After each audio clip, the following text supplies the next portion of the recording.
Hello everyone, this is from Osaka Expo again, and while I was on my way to grab a snack, I just had to get this thought out.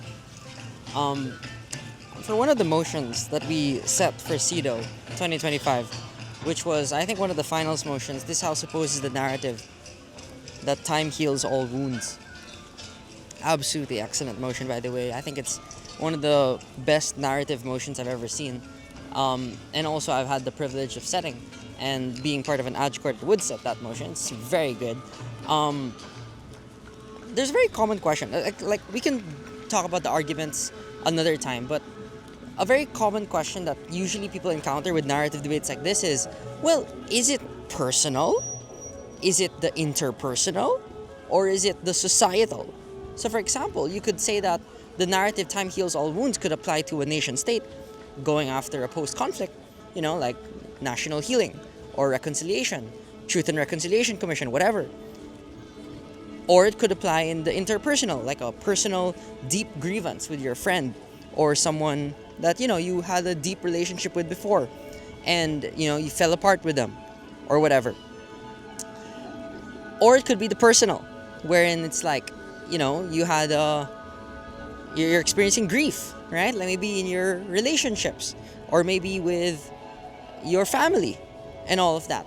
And that doesn't depend on an interpersonal relationship because it could include grieved loved ones, right?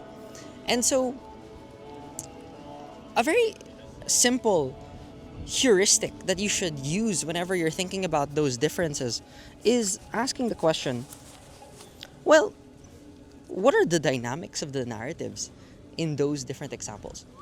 So, for example, maybe you might think for a while and you'll establish for yourself that the societal way of imposing this narrative doesn't seem to realistically apply as time heals all wounds. Like it's not communicated in that way that we should reconcile through time or that it's going to get better or that a nation state operates with that type of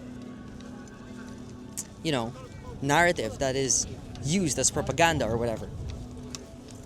And that's like a very simple heuristic, right? Like you use your common sense, your own understanding of the debate. But you could also apply other heuristics as well, right? Like if you want to look at the interpersonal dynamic, then you'll be thinking, well, what parts of the argument from this example applies to the narrative as a whole, right? Like what are the universal aspects of, wounds and the way in which time creates complacency or whatever to impose or incite a certain type of action that you should use, like to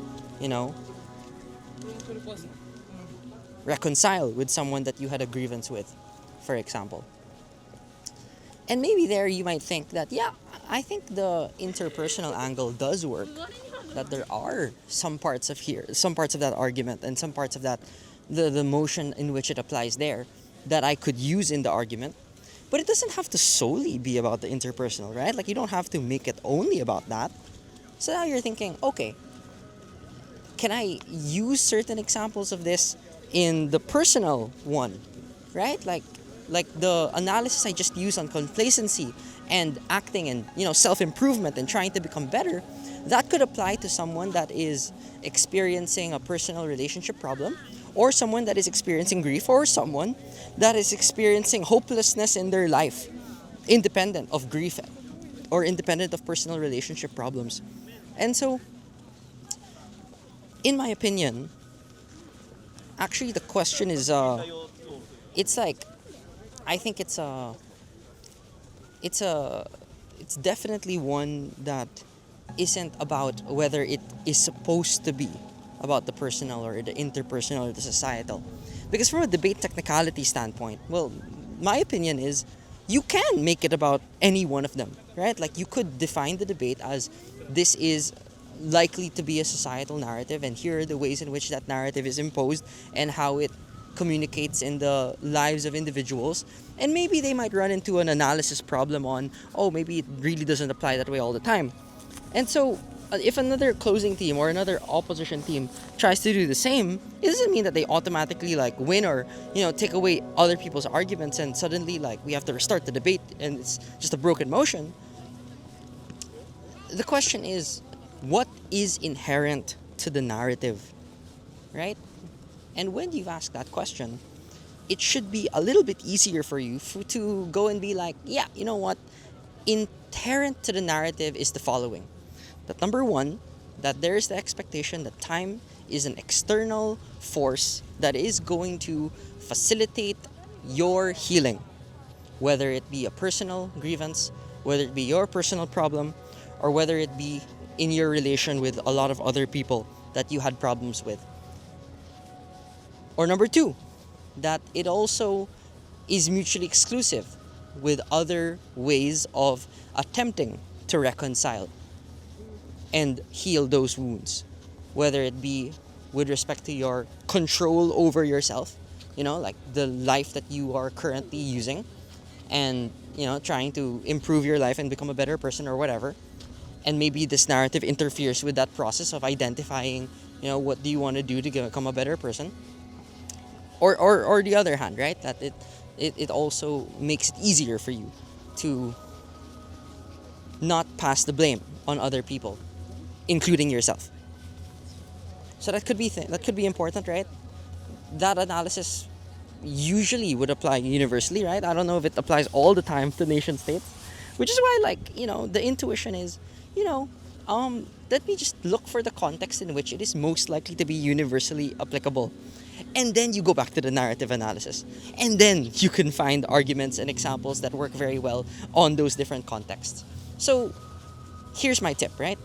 The arguments don't have to be context dependent so much. You don't have to start with a context and then choose and then you live and die by that context. Like, you don't have to do some framing which is like 7 reasons as to why it is always going to be a personal thing or whatever. Because you could do that, but it's not it's not sexy, right? It's not going to be clean, right? The cleanest way to do it is this narrative could apply in all these circumstances, but we do think it mostly applies in XYZ. And here are the reasons why it is very realistic that this narrative manifests in this way. Here are the components of this narrative, XYZ. And so now let me do the argument, which is why I will give examples which will focus on this context because it is most universally applicable there. And then you move on. It simplifies the act for the judge, simplifies the reasoning for the debaters, and also makes the response a little bit easier so that you don't have to switch context all the time whenever you're doing your arguments. Like, I don't have to make an even if response for like whatever context and all these other things. I just need to just be concrete about it. Okay? That's pretty much it.